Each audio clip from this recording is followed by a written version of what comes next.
On November 7th, 2024, a pogrom unfolded on the streets of Amsterdam. And what they themselves described as a Jew hunt, gangs of attackers turned an Israeli soccer team's visit to the Netherlands into an opportunity to savagely beat Jews and Israelis. In the wake of this vicious pogrom, anti-Israel activists rushed to get their talking points in order. If Jews were attacked, they argued, there must have been a legitimate reason. They must have brought it upon themselves. Soon, media outlets were joining the campaign to shift attention onto Israeli soccer fans who, in this narrative, provoked the organised violence against other Israelis. Here's PBS. And this, an eyewitness video capturing Israeli fans running in fear. One says, "I'm not Jewish," as he was repeatedly punched and kicked to the ground. Israel's embassy in Washington posted this footage showing a cornered Israeli fan.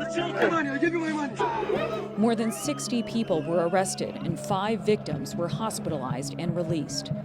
But tensions had been mounting for days, and the aggression was not one-sided. Video from the night before the game shows Israeli soccer fans cheering as someone tears down a Palestinian flag. PBS cast an act of vandalism as being on the same plane of aggression as the violent beatings, even as cause and effect. It's true that video is circulating of a vulgar chant by some Israeli fans.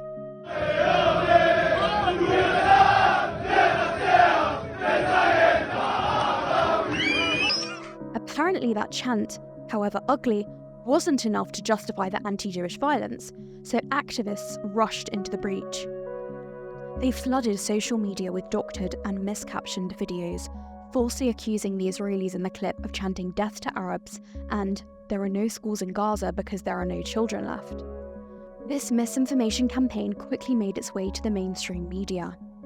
The New York Times reported on the video as fact, but provided no link. When camera called on the authors and editors to substantiate this grave charge, the paper came clean.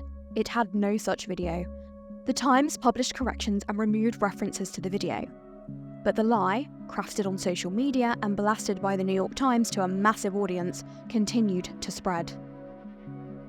A column in the Canadian paper Globe and Mail relied on the New York Times when repeating the allegation. After a German journalist cited the New York Times and the questionable quote, his paper, Frankfurter Allgemeine, led readers to believe the words appear on video. Even Wikipedia got in on the action, citing the New York Times and Frankfurter Allgemeine for its claim that the ugly chants were captured on video and further laundering the evidence-free allegation into public record.